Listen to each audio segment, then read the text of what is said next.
زید ابن حارثہ امیر ہیں، یہ شہید ہو جائیں تو جعفر بن ابی طالب امیر ہیں، یہ شہید ہو جائیں تو عبداللہ بن رواحہ امیر ہیں، وہ شہید ہو جائیں تو پھر جس کو چاہے امیر بنا لو۔ سوچ سکتے ہو کہ 3000 کا لشکر دنیا کی سپر پاور کی 1,00,000 فوج سے لڑنے جا رہا ہے۔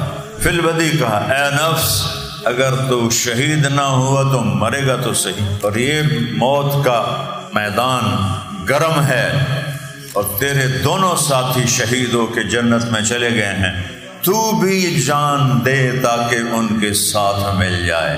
تو کسی نے اس شور شرابے میں آواز لگائی خالد بن ولید کو جھنڈا دو۔ ایک دم سارے کہنے لگے خالد کو دو، خالد کو دو، خالد کو دو۔ تو انہوں نے جھنڈا پکڑا اور دوسرے ہاتھ سے تلوار کو یوں بلند کیا تو فوراً میرے نبی نے فرمایا اب اللہ نے اپنی تلواروں میں سے ایک تلوار کو باہر نکال لیا ہے۔ اس طرح شام تک 8 تلواریں سیف اللہ کے ہاتھ سے ٹوٹی اور دشمنوں پر رعب چھا گیا۔ یہ کیا بلا ہے! قربان جاؤں خالد کی قبر کو بھی سلام ہے کہ انہوں نے کیا جنگی حکمت عملی، اور 57 ملکوں میں اللہ نے پاکستان کو ساری کمیوں کے باوجود یہ عزت بخشی ہے کہ یہ ایک ایٹمی طاقت ہے۔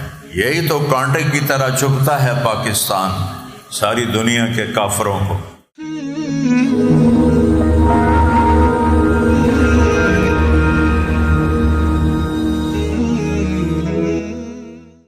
السلام علیکم ورحمۃ اللہ وبرکاتہ۔ بسم اللہ الرحمن الرحیم، والصلاۃ والسلام علی رسولہ الکریم۔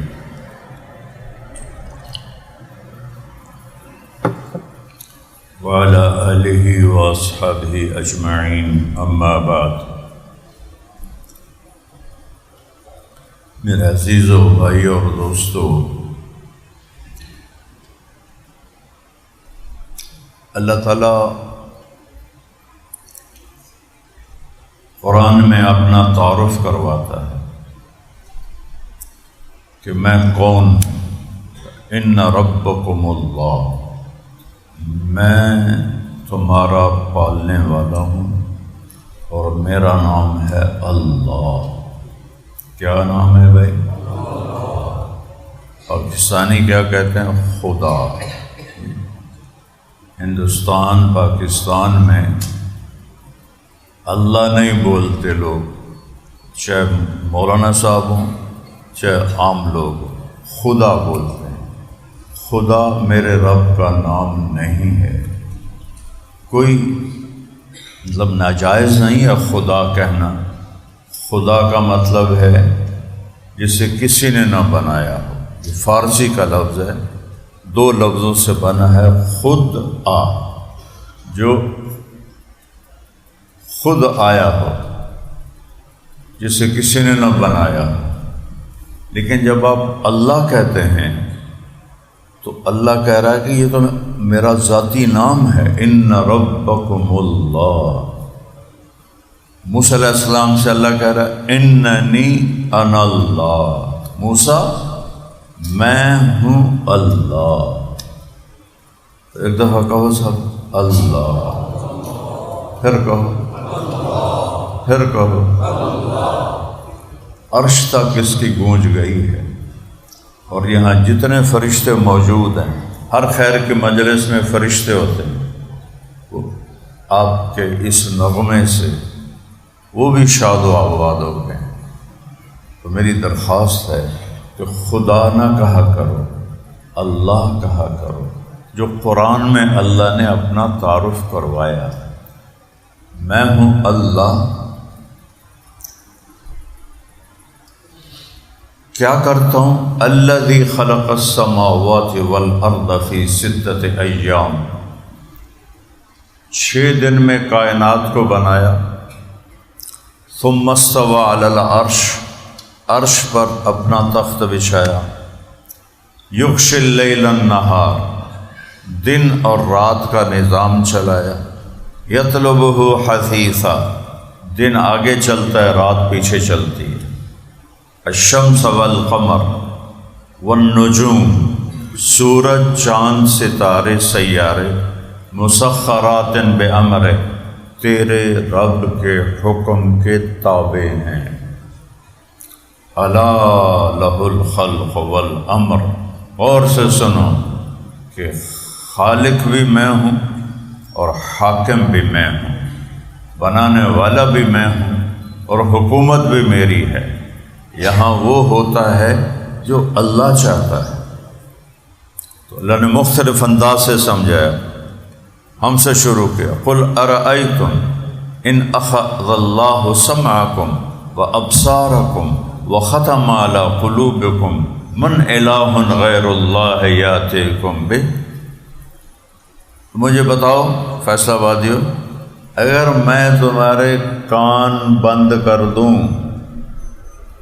آنکھوں کا نور واپس لے لوں، سننے کی طاقت بند کر دوں، دلوں پر تمہارے مہر لگا دوں، میرے سوا کوئی ہے جو تمہیں آنکھوں میں نور دے، کانوں میں سننے کی طاقت دے، اور دل، قرآن دل کی بات کرتا ہے، دماغ کی بات نہیں کرتا ہے، دل کی بات کرتا ہے۔ اور آج کی تحقیق نے یہ بتایا کہ دل دماغ کو بھی کنٹرول کرتا ہے۔ سائنسدان کہتے ہیں کہ دماغ دل کو کنٹرول کرتا ہے، قرآن کہتا ہے دل دماغ کو کنٹرول کرتا ہے۔ تو آج کی جدید سائنس میں پتہ چلا ہے کہ دل کے اندر ایک سسٹم ہے جو دماغ کے اوپر بھی حکومت کرتا ہے۔ تو اللہ کہتا ہے اگر میں تمہارا یہ واپس لے لوں سب کچھ، تو میرے سوا کوئی ہے جو تمہیں واپس کر سکے؟ پھر دوسری طرح اللہ کہتا ہے ان یشاء یذہبکم ویأتی بخلق جدید، چاہوں تو تمہیں قبروں میں پہنچا دوں اور نئی مخلوق لے کر آؤں، تو مجھے روک لو گے؟ کوئی موت نو روک کے دکھاؤ تو صحیح۔ پھر ایک اور طرح سے کہتا ہے وَنُنشِئُکُم فِیمَا لَا تَعْلَمُونَ، اور تمہیں لے کے نہ جاؤں، تمہیں زندہ ہی رکھوں لیکن تمہاری جنس بدل دوں، بندر بنا دوں، خنزیر بنا دوں، کتا بنا دوں، جانور بنا دوں، جو چاہوں تمہاری شکل بنا دوں، روک لو گے؟ اللہ نے موسیٰ علیہ السلام کی قوم کو ایک رات میں انسان سوئے، پورا شہر حکم آیا کونو قردۃ خاسئین، بندر بن جاؤ ذلیل ہو کر۔ صبح جب آنکھ کھلی قریب کے بستی والوں کی تو انہوں نے دیکھا پوری بستی بندر ہی بندر، بندر ہی بندر، چھوٹے بڑے سب بندر، اور جو رشتہ داریاں تھیں وہ بندر آ کے اپنے رشتہ دار کے پاؤں پکڑے، چومے، روئے۔ یہ وہ تھے جنہوں نے مچھلی کا شکار کیا اللہ کے روکنے کے باوجود کہ تم نے ہفتے کو مچھلی کا شکار نہیں کرنا، انہوں نے پھر بھی کیا۔ تو اللہ تعالیٰ نے کہا چلو بندر بن جاؤ۔ تو اللہ کہہ رہا ہے میں تمہیں بندر بنا دوں تو روک لو؟ ہمارے اوپر اللہ اپنی شہنشاہی بتا رہا ہے، پھر کائنات پہ اپنی شہنشاہی بتا رہا ہے۔ قل ارأیتم ان جعل اللہ علیکم اللیل سرمدا الی یوم القیامہ من الہ غیر اللہ یاتیکم بضیاء، مجھے بتاؤ اگر میں رات کو کھڑا کر دوں، دن کو نکلنے نہ دوں، کون ہے جو میرے سوا سورج کو لائے گا؟ ہے کسی میں طاقت کہ اس کو لا کے دکھا سکے؟ میں نکلنے نہ دوں، رات کو ڈھلنے نہ دوں، تو چند ہفتوں میں سارے ہی مر جائیں گے، فریز ہو جائیں گے۔ قل ارأیتم ان جعل اللہ علیکم النہار سرمدا الی یوم القیامہ من الہ غیر اللہ یاتیکم بلیل تسکنون فیہ افلا تبصرون، مجھے بتاؤ میں اگر دن کو کھڑا کر دوں اور رات کو نہ آنے دوں تو میرے سوا کون ہے جو سورج کو غروب کرے گا؟ اور اگر یہ سورج مسلسل سر پہ کھڑا رہے تمہاری کھالیں چٹک جائیں گی، زمین میں آگ لگ جائے گی۔ اس طرح اللہ اپنی طاقت کو بتاتا ہے کہ للہ ما فی السماوات و ما فی الارض، یہاں جو کچھ ہے وہ اللہ کا ہے. للہ المشرق والمغرب، مشرق مغرب سب اللہ کا ہے. اینما تولوا فثم وجہ اللہ، جدھر دیکھو گے اللہ تمہارے سامنے، جدھر دیکھو گے اللہ تمہارے سامنے ہے. یعنی اللہ کی قدرت، اللہ کی بادشاہی، اللہ کا جاہ و جلال تمہارے سامنے ہے. پہاڑوں کی بلند چوٹیوں میں تمہیں اللہ کی صدا نظر آئے گی کہ ان کا بنانے والا اللہ ہی ہے. آسمان کی بلندی بتاتی ہے کہ میرا مالک اللہ ہے. سورج کی گردش بتاتی ہے کہ میرے اوپر اللہ کی بادشاہی ہے. ایک گیس کا گولا ہے، سورج کوئی ٹھوس چیز نہیں ہے، گیس ہے، گیس. اور زمین سے 12 لاکھ گنا بڑا ہے سورج، اور 9 لاکھ کلومیٹر اس کی رفتار ہے فی گھنٹہ. 9 لاکھ کلومیٹر، 6 لاکھ کلومیٹر فی گھنٹہ اس کی رفتار ہے. آگ 3 لاکھ کلومیٹر کے شعلے نکلتے ہیں، اور یہ کوئی مٹی پتھر روڑا نہیں ہے، گیس ہے، ہیلیم ہائیڈروجن. اور ایک گیس کا گولا کروڑوں سال سے ایک سیدھ پہ نکلتا ہے، اسی پہ جا کر ڈوبتا ہے. نہ ایدے جانتا ہے نہ ایدے جانتا ہے، گیس ہے. گیس کو کون ایک راستے پر اربوں سال سے چلا رہا ہے، اس کو ہلنے نہیں دیتا، نہ ادھر نہ ادھر. تو یہ میرے رب کی طاقت ہے. الشمس والقمر والنجوم مسخرہ، سورج چاند ستارے تیرے رب کے تابع ہیں. یہاں وہ ہوتا ہے جو اللہ چاہتا ہے. ما شاء اللہ کان وما لم یشاء لم یکن. اللہ جو چاہتا ہے وہ ہوتا ہے، جو نہیں چاہتا وہ نہیں ہوتا. اگر ہم دنیا اور آخرت کے مسائل حل کرنا چاہتے ہیں، اللہ کو ساتھ لے لیں. یا ابن آدم اطلبنی تجدنی، میرا بندہ میری طلب میں آ، میں تجھے مل جاؤں گا. دنیا کی طلب میں جا، کبھی دوں گا کبھی نہیں دوں گا. ما نشاء لمن نرید، ہر بازار میں بیٹھنے والا نفع نہیں اٹھاتا. نقصان گھاٹے دکان بند، نقصان گھاٹے مل بند، کسی کی 1 سے 10 بن گئی، کسی کی 10 سے 1 بن گئی، 1 بھی چلی گئی. تو اللہ کہتا ہے یا ابن آدم اطلبنی، مجھے تلاش کر، میں وعدہ کرتا ہوں تجدنی، تجھے ضرور ملوں گا. فإن وجدتنی وجدت کل شیء، میں ملا تجھے سب کچھ مل گیا. ان فتنی فاتک کل شیء، میں نہ ملا تجھے کچھ بھی نہ ملا. وانا خیر لک من کل شیء، میں تیرے لیے ہر شے سے بہتر ہوں. جب اللہ ساتھ ہو جاتا ہے، دنیا بھی جھک جاتی ہے، آخرت بھی مل جاتی ہے. اللہ ساتھ نہ ہو تو ہم تو جانور سے بدتر ہیں، کہ جانور اللہ کو یاد کرتا ہے اور یہ انسان ہو کر اللہ کو یاد نہیں کرتا. تو میرے نبی نے مٹھی بھر اپنے ساتھیوں کے ساتھ اللہ کو ان کے ساتھ جوڑ دیا، یا اللہ یہ تیرے بندے، اور انہوں نے بھی بندے ہونے کا حق ادا کر دیا.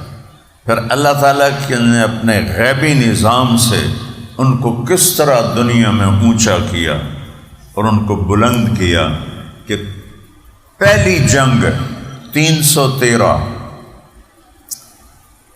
8 تلواریں، 2 گھوڑے، 60 اونٹ یا اونٹنیاں، باقی ڈنڈے سوٹے بس. اور ادھر 1000 کا لشکر قریش کا، اور اس میں 300 گھوڑ سوار اور 700 تلواریں، اور سب نیزہ بردار، کوئی جوڑ ہے ہی نہیں. لیکن ادھر کیا ہے؟ ادھر اللہ آ چکا ہے. وَلَقَدْ نَصَرَكُمُ اللَّهُ بِبَدْرٍ وَأَنْتُمْ أَذِلَّةٌ، جب تم بالکل حقیر تھے تمہارے رب نے تمہاری مدد کی. انی ممدکم بألف من الملائکۃ مردفین، قریش 1000 ہیں، میں 1000 فرشتے بھیج رہا ہوں۔ بدر کی جنگ میں ایک دم ہوا چلی زور سے۔ حضرت علی نے پوچھا یا رسول اللہ یہ ہوا کیسی ہے؟ آپ نے فرمایا جبریل 500 فرشتے لے کر آ گیا ہے۔ تھوڑی دیر کے بعد پھر ہوا چلی تیز، جب بگولا اٹھتا ہے نا ایسا۔ پھر حضرت علی نے پوچھا یا رسول اللہ یہ کیا ہے؟ آپ نے کہا میکائیل 500 فرشتے لے کر آ گیا ہے۔ فرشتہ تو ایک ہی کافی ہے، اللہ نے 1000 بھیجا کہ وہ 1000 ہیں، میں 1000 فرشتے بھیج رہا ہوں۔ ان لے آؤ ساری دنیا نو تے ہرا کے بھی کھاؤ جن کے ساتھ فرشتے ہوں۔ ایک صحابی نے پوچھا یا رسول اللہ میں نے 2 آدمیوں کو دیکھا تھا آپ کے دائیں بائیں جو بہت زبردست لڑائی کر رہے تھے، اور وہ مدینے کے تو نہیں ہیں، قریش میں سے بھی نہیں ہیں، وہ کون تھے؟ آپ نے کہا اورأیتہ ہوں، تو نے دیکھ لیا تھا؟ جی میں نے دیکھا ہے، کہ میرے اس طرف جبریل تھا ادھر میکائیل تھا، وہ قتال کر رہے تھے انسانی شکل۔ تو اللہ کو ساتھ لینا ہم بھول گئے ہیں۔ جب اللہ ساتھ ہوتا ہے تو ہر طاقت نیچے ہو جاتی ہے۔ یہ آپ کی پہلی جنگ بدر، 70 ان کے مارے۔ ابو الیسر ایک صحابی ہیں انصاری، چھوٹا قد، حضرت عباس کی مشکیں کس کے پیچھے ان کو پکڑ کے لا رہے ہیں۔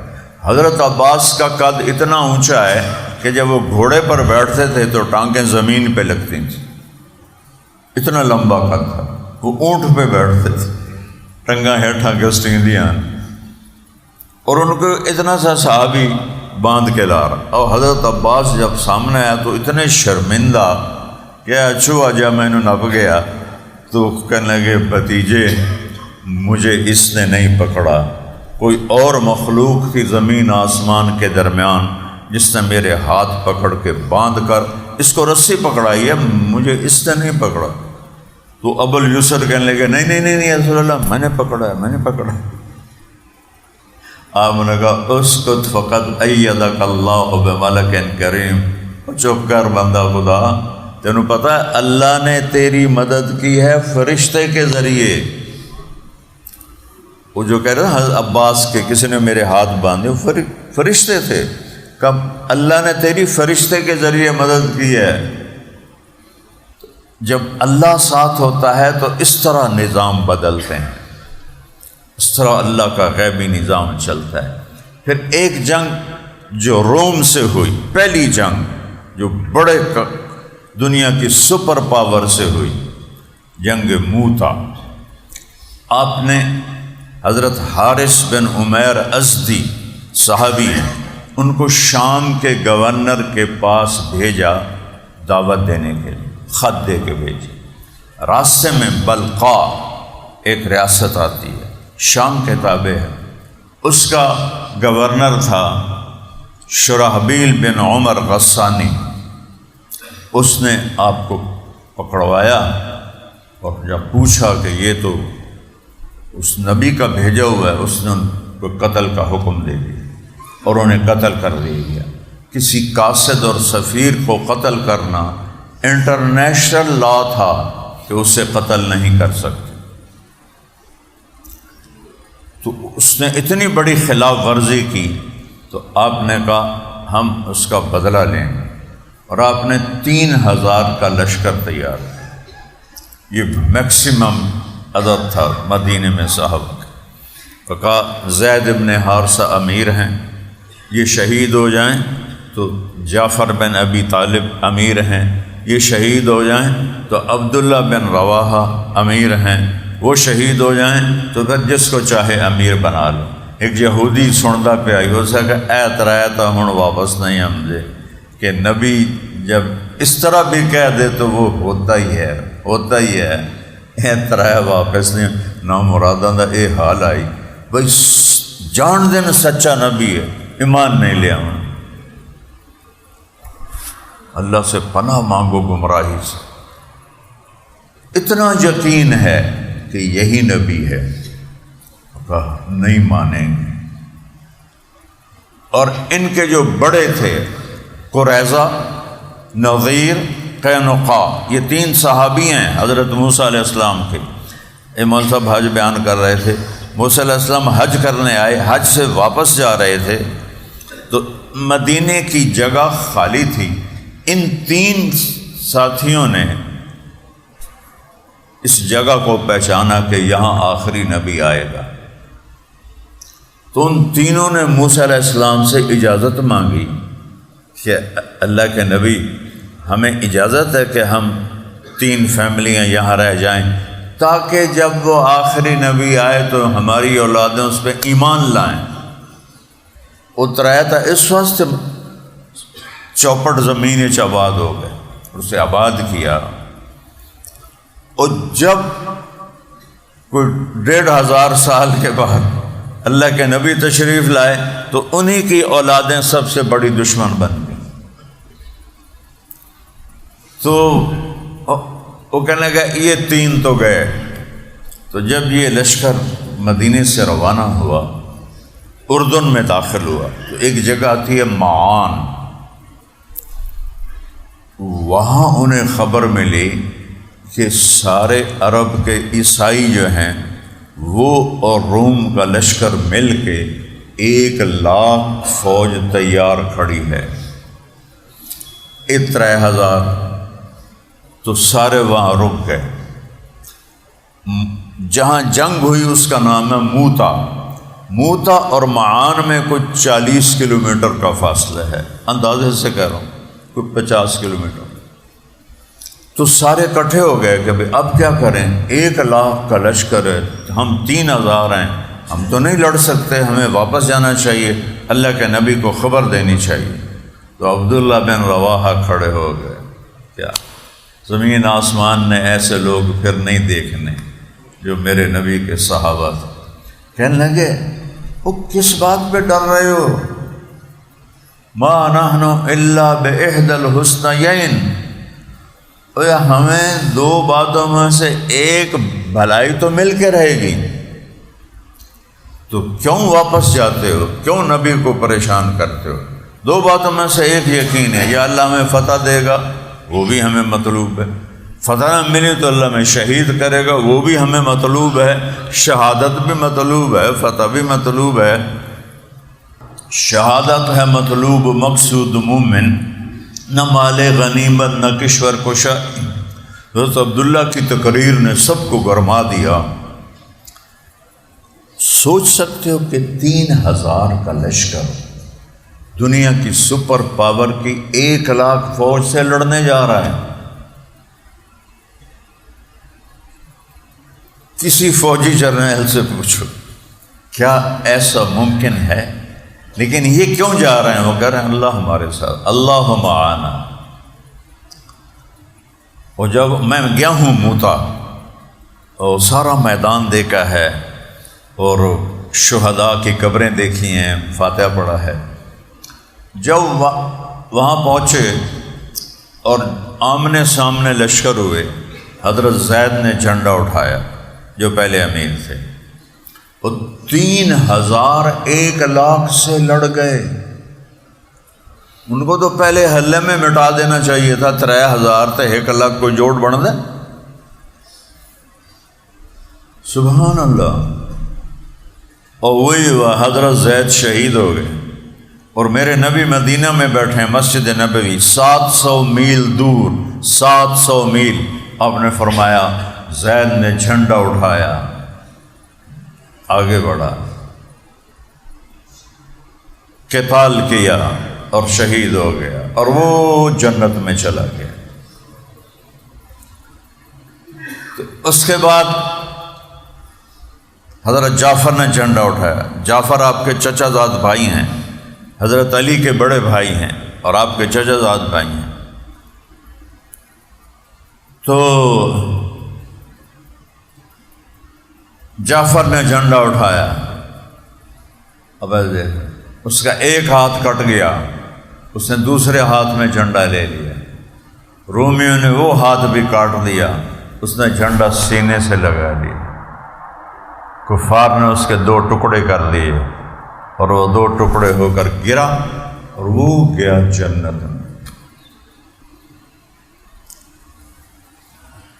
اور ساتھ ہی آپ کے آنسو نکل آئے اور فرمایا کہ جعفر کے گھر والوں کے لیے کھانے کا انتظام کرو، آج ان پہ بہت بڑا دکھ آیا ہے۔ اور میں یہ بات ساتھ جوڑ کے بتا دوں، ہے یہ مجلس ختم ہونے کے بعد آپ حضرت جعفر کے گھر گئے تو آپ کی بیوی حضرت اسماء بنت امیس وہ آٹا گوندھ رہی تھی بچوں کی روٹی کے لیے، تو اون عبداللہ محمد 3 بیٹے تھے، تو آپ نے تینوں بچوں کو بلایا اور ایسے اپنے گلے لگا کر آپ کے آنسو نکلنے لگے۔ حضرت اسماء نے دیکھ لیا آپ کے آنسو، یا رسول اللہ خیر ہے، جعفر خیریت سے ہے؟ تو آپ نے فرمایا بیٹی جعفر اللہ کے پاس چلا گیا ہے، صبر کر۔ تو وہیں بے ہوش ہو کے گر گئے اور آپ نے بچوں کو سنبھالا اور عورتوں کو بلا کے حضرت اسماء کے حوالے کیا کہ ان کا ہوش میں لاؤ، تو واپس چلتے ہیں۔ تو آپ نے فرمایا اس کے بعد جھنڈا عبداللہ نے اٹھایا اور آگے بڑھا اور شہید ہوا، اور اس کے بعد خاموش ہو گئے۔ پہلے 2 کی دفعہ کہا تھا فوراً جنت فوراً جنت، یہاں چپ ہو گئے۔ تو انصار مدینہ کہنے لگے ہمارے اوپر قیامت آ گئی، اسی سمجھا بھائی عبداللہ نال تا کوئی ہور بن گئی، پٹھے پاسے دوزخ والے پاسے۔ تھوڑی دیر کے بعد آپ نے کہا اور وہ گیا جنت۔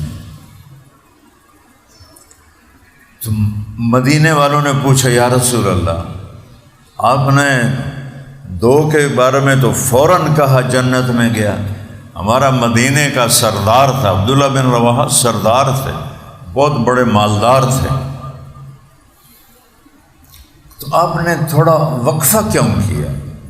کہا اس کے دل میں تھوڑا پیچھے کا خیال آ گیا تھا، اس کی وجہ سے وہاں جانے میں وہ خیال رکاوٹ بنا۔ کیا ہوا کہ 3 دن ہو چکے تھے، جنگ چل رہی تھی اور 3 دن سے کچھ کھایا نہیں تھا عبداللہ بن رواحہ، تو ایک بوٹی کا ٹکڑا لے کر منہ میں ڈالا تو ساتھ ہی آواز لگی جعفر شہید ہو گئے، عبداللہ بن رواحہ کدھر ہے؟ تو انہوں نے وہ ٹکڑا پھینک دیا، اور جب مڑنے لگے تو ایک دم خیال آیا 4 بیویاں، بچے، باغات، غلام، ان کا کیا بنے گا؟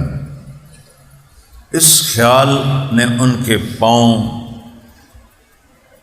روک لیے چند سیکنڈ کے لیے، ساتھ ہی اپنے آپ کو جھٹکا لیا، یا نفس الا تقتلی تموتی ھذا حمام الموت قد سلیتی ان تفعلی فعلہما ہدیتی۔ فی البدی شاعر ہوتے تھے نا، فی البدی کہا اے نفس اگر تو شہید نہ ہوا تو مرے گا تو صحیح، اور یہ موت کا میدان گرم ہے اور تیرے دونوں ساتھی شہید ہو کے جنت میں چلے گئے ہیں، تو بھی جان دے تاکہ ان کے ساتھ مل جائے۔ اور کہا اے نفس اگر بیویوں کا فکر ہے تو 4 کو 3 طلاق، باغات کا فکر ہے تو سارے صدقہ، غلاموں کا فکر ہے تو سارے آزاد۔ ہن دس کدے جاونا ہے؟ پچھلا سارا سلسلہ ہی مکا چھڑے، اور پھر دوبارہ شعر پڑھا، اقسمت یا نفس لتنزلن کاریہتن او لتطاوعن ان اجلب الناس وشد الرن مالی اراکی تکرہین الجنہ قد طالما قد كنت مطمئنا هل انت الا نطفة فی شنہ۔ عبداللہ بن رواحہ بڑے شاعروں میں تھے۔ فی البدی سامنے موت زندگی ٹکرا رہے ہیں اور یہ شاعری کر رہے ہیں۔ شاعری ہوتی ہے جب دماغ پرسکون ہو۔ میرے ایک عرب دوست تھے، بہت بڑے شاعر تھے، فوت ہو گئے یمن کے، تو میں نے کہا شیخ کوئی اشعار ہی سناؤ۔ کہنے لگا شعر کی آمد ہوتی ہے جب یہ پرسکون ہو، اور جماعت میں نکل کے ادھر گشت کرو، ادھر تعلیم کرو، ادھر بیان کرو، ادھر وصولی کرو، تو شاعری کہاں سے کروں؟ اور یہ تو چھوٹی چھوٹی باتیں اس نے ادھر پیش کی، وہ تو سامنے سر دھڑ سے کٹ رہے ہیں، اور وہ اس وقت شاعری کر رہے ہیں کیا؟ قسم ہے اللہ کی اے نفس تجھے جنگ میں اترنا ہوگا، تو چاہے یا نہ چاہے تجھے جنگ میں اترنا ہوگا۔ اگر آج روم کا لشکر چڑھ کے آ گیا ہے اور وہ شور مچا رہا ہے تو کیا ہوا؟ مرے گا تو جنت میں جائے گا، تو جنت سے کیوں منہ موڑ رہا ہے؟ بڑی زندگی تو نے گزار لی، اور تیری اوقات کیا ہے؟ ایک پانی کا قطرہ ماں کے پیٹ میں، اٹھ اور اپنی جان کا نذرانہ دے۔ تو اس جنگ کی وجہ سے جو ان کے اندر چلی، پہلے دو تو تھے فقیر، حضرت جعفر تو ابھی ہجرت کر کے گئے تھے حبشہ، تو وہاں سے واپس آئے ہی تھے کہ موتا کی جنگ آ گئی۔ پہلے دونوں تو فقیر تھے، یہ مالدار تھے، ان کو اس نے خیالات نے روکا، ان کو جھٹکا دیا اور شہید ہو گئے۔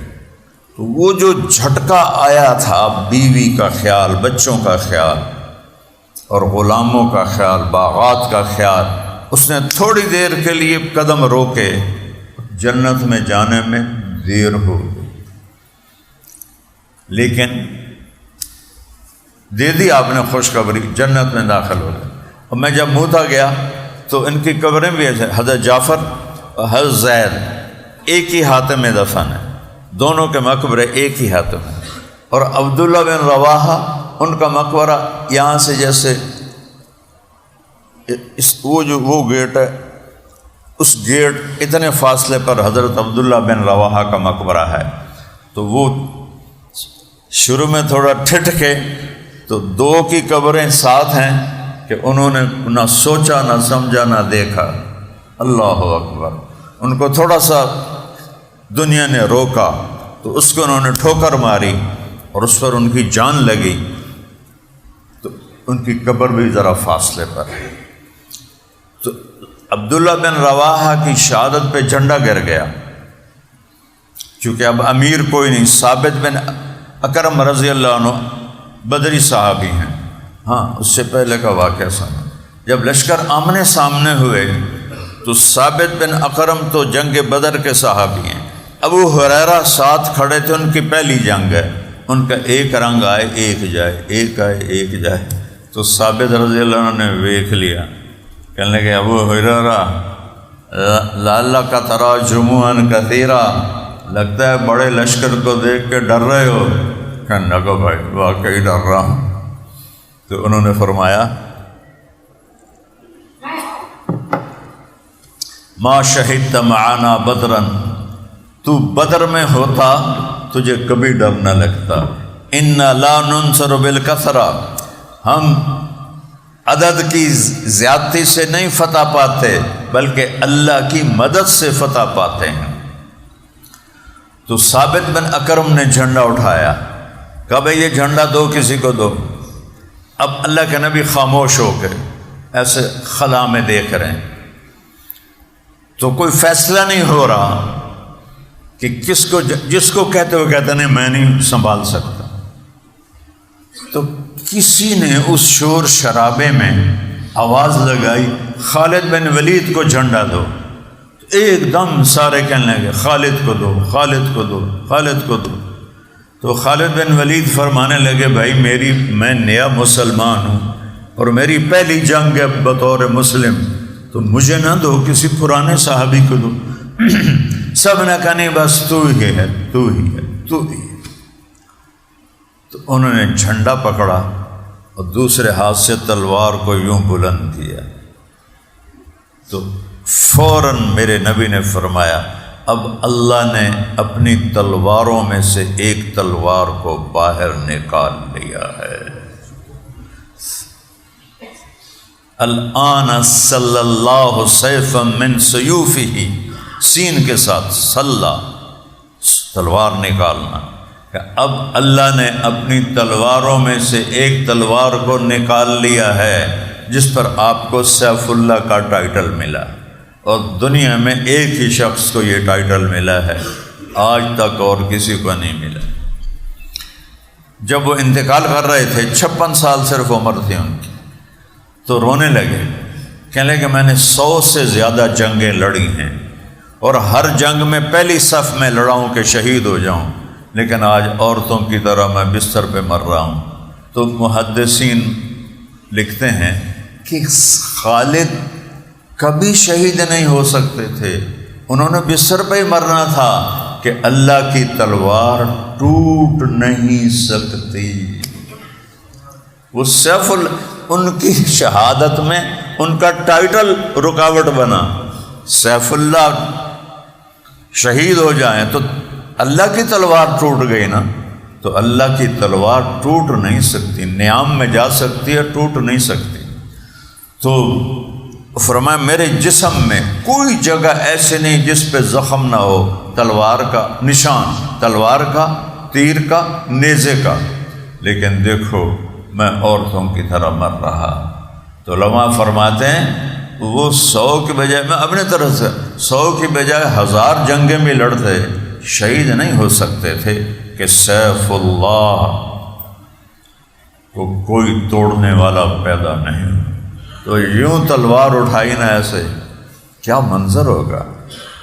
ایک افراتفری میں ایک آدمی جھنڈا اٹھاتا ہے، تلوار پکڑتا ہے، اور میرے نبی وہاں فرماتے ہیں اب اللہ نے اپنی تلواروں میں سے ایک تلوار کو نکال لیا، اور آپ نے تکبیر پڑھی اور حملہ کیا، اور شام تک لڑائی ہوتی رہی۔ آپ کے ہاتھ 8 تلواریں ٹوٹیں لڑتے لڑتے۔ جب تلوار ٹوٹتی فرماتے کوئی ہے اللہ کا بندہ میری مدد کرے، تو دوسرے صحابی آ کے تلوار دے دیتے تھے۔ اس طرح شام تک 8 تلواریں سیف اللہ کے ہاتھ سے ٹوٹیں، اور دشمنوں پر رعب چھا گیا، یہ کیا بلا ہے۔ ویسے بالکل دبلے پتلے تھے، پتلے سے تھے، دیکھنے میں لگتا تھا کوئی روح، کوئی جان، کوئی طاقت کوئی نہیں، لیکن ایک لوہا، ایک پہاڑ اس شخص کے اندر اللہ نے بھر دیا تھا، اور اس قدر تیزی تھی ان کی نقل و حرکت میں۔ حضرت عمر نے ان کو جو معزول کیا اس کی وجہ یہ تھی کہ لشکر ان کا ساتھ نہیں دے پا رہا تھا، اتنی ان میں تیز رفتاری تھی۔ اس وجہ سے یہ ایویں بونگی بات ہے کہ حضرت عمر نے اس لیے ہٹا دیا کہ لوگوں کا یقین خالد پہ آ گیا تھا۔ صحابہ یقین خالد پہ جا سکتا ہے؟ یہ بالکل واہیات بات ہے۔ اس لیے ہٹایا تھا کہ لشکر اور خالد ایک پیج پر نہیں تھے، جو خالد میں طاقت اور سرعت اور تیزی تھی وہ ساتھ نہیں دے پاتے تھے، اس لیے آپ نے ایک نرم مزاج حضرت ابو عبیدہ کو امیر بنایا اور خالد کو ساتھ رکھا۔ تو اللہ نے ان کو جنگ کا علم الہام کیا تھا۔ اب رات کو انہوں نے کیا کیا، میں دیکھا نا سارا میدان، پیچھے پہاڑ ہیں، انہوں نے پہاڑوں پہ آگ جلوا دی، ہر پہاڑ پہ آگ۔ آگ کا مطلب تھا کہ کوئی نیا لشکر آ گیا ہے۔ رات کا وقت، سردی کا موسم ہے علاقہ، تو جب رومیوں نے دیکھا نا کہ او بھی آگ، او بھی آگ، او بھی آگ، او بھی آگ، ان پر نفسیاتی روپ پڑ گیا۔ وہ یہ تو اور آ گئے، 3000 نہ ان سنبھالے جاندے پہ، یہ تو ہور آ گئے تو ساڈا بڑھنا چاہیے۔ اور جب صبح ہوئی، سبحان اللہ، تو آپ نے لشکر کی ترتیب بدل دی۔ 2 دن سے جو رائٹ پہ لڑ رہے تھے ان کو لیفٹ پہ کر دیا، جو لیفٹ پہ لڑ رہے تھے ان کو رائٹ پہ کر دیا، جو درمیان میں تھے اس میں اگلی صفوں کو پیچھے کر دیا، پچھلی صفوں کو آگے کر دیا، اور 100 آدمی پیچھے چھپا دیے کہ ہر تھوڑی دیر کے بعد تکبیر پڑھتے ہوئے 10 آدمی آئیں اور آ کے حملہ آور ہوں۔ تو رات کو انہوں نے آگ دیکھی صبح جب دیکھا تو چہرے بدلے ہوئے ہو، کہنے لگے 2 دن سے جو لڑائی ہو رہی تھی چہرے پہچانے جا رہے تھے، کہنے وہ گل سچی ہو گئی، واقعی لشکر آ گیا، اے سارے نویں نظر آ رہے ہیں بندے، وہ اور دب گئے۔ سبحان اللہ۔ اور جب حملہ ہوا تو تھوڑی دیر کے بعد 10 آدمی تکبیر پڑھتے ہوئے، گھوڑے دوڑاتے ہوئے، تو جنگ میں کون گنتا ہے کہ کتنے آ رہے ہیں؟ وہ تکبیر سنو کہنے لگا بھئی تو اور بھی آ گئے۔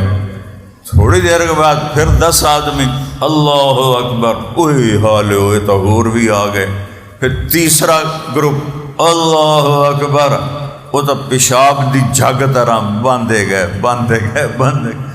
10 دستے جب 10 کی شکل میں آئے۔ قربان جاؤں خالد کی قبر کو بھی سلام ہے کہ انہوں نے کیا جنگی حکمت عملی، رات کی آگ سے ڈرایا، صبح ترتیب بدلی، چہرے نئے، اس سے ڈرایا، پھر 10 آدمی آ رہے ہیں تکبیر پڑھتے ہوئے، 10 دفعہ اس سے ان کو ڈرایا۔ وہ اتنا مرعوب ہوئے کہ وہ پیچھے ہٹنے لگے، چونکہ 3000 1,00,000 کو میدان سے نہیں بھگا سکتے تھے، یہ تو ایک طبعی بات ہے۔ تو خالد بن ولید نے اپنے لشکر کو آہستہ آہستہ پیچھے ہٹانا شروع کیا۔ رومیوں پر اتنا رعب تھا کہ ان کو ہمت نہیں ہوئی کہ پلٹ کے حملہ کر دیں کہ 3000 ہونے مار دیں گے، ایسا خوف چھایا۔ اور آپ پورے لشکر کو 3000 1,00,000 کتنے شہید ہوئے؟ 3 دن کی جنگ صرف 14 انہوں کتنے مارے گئے؟ 5000۔ اپنے عدد سے بھی زیادہ انہوں نے ان کے بندے مار دی، ان کے 5000 مارے گئے، صحابہ صرف 14۔ تو 11 کی قبریں ایک احاطے میں ہیں، ایسے چھوٹی سی دیوار ہے اس کے اندر ہیں، اور 3 میں 2 کی قبریں ایک احاطے میں ہے اور ایک کی قبر دوسرے احاطے میں ہے۔ ٹوٹل 14 3 دن کی جنگ 1,00,000 کے ساتھ ہے، اور صرف 14 انہوں نے تو پہلے دن ہی سارے نو مٹا دینا چاہیے، یہ بچ کے میں گئے۔ یہ اللہ کی مدد اور نصرت، اور 57 ملکوں میں اللہ نے پاکستان کو ساری کمیوں کے باوجود یہ عزت بخشی ہے کہ یہ ایک ایٹمی طاقت ہے۔ یہی تو کانٹے کی طرح چبھتا ہے پاکستان ساری دنیا کے کافروں کو، کہ اللہ تعالیٰ بھٹو کی قبر روشن کرے، وہ بنیاد ڈال کے گیا تھا، اور کیسنجر نے اس سے کہا تھا جو اس وقت وزیر خارجہ تھا، میں لاہور پڑھتا تھا اس وقت، تو کہ یہ ایٹمی سسٹم بند کرو۔ بھٹو نے کہا تھا میں تمہارا غلام نہیں ہوں، میں اپنے ملک کو دیکھ کے کروں گا جو اس کے حق میں بہتر ہے۔ تو کیسنجر نے کہا تھا ہم تمہیں عبرت کا نشان بنا دیں گے، ہم تمہیں عبرت کا نشان بنا دیں گے۔ وہ پھانسی چڑھ گیا لیکن ہمیں پٹڑی پہ ڈال گیا، اور پھر اللہ تعالیٰ ضیاء الحق کی قبر روشن کرے، اس نے اس کو بنوا دیا۔ اور پھر میاں نواز شریف صاحب کے زمانے میں انہوں نے ان کی بھی بڑی ہمت ہے کہ ان کو فون آ رہے ہیں کلنٹن کے کہ ایٹمی دھماکہ نہیں کرنا ہے، ایٹمی دھماکہ نہیں کرنا، جو مانگنا ہے لے لو، جو چاہتے ہو لے لو، اتنا لے لو، وہ لے لو، یہ لے لو، دھماکہ نہ کرو۔ لیکن اللہ ان کا بھلا کرے، انہوں نے ایٹمی دھماکہ کیا۔ تو پوری دنیا کا باطل اگر کسی مسلمان ملک سے ڈرتا ہے تو وہ پاکستان۔ ان کی اللہ نے ہمیں جو فوج دی ہے، ایسی فوج پوری دنیا میں کسی ملک کے پاس نہیں، 57 ملکوں میں کسی ملک کے پاس نہیں۔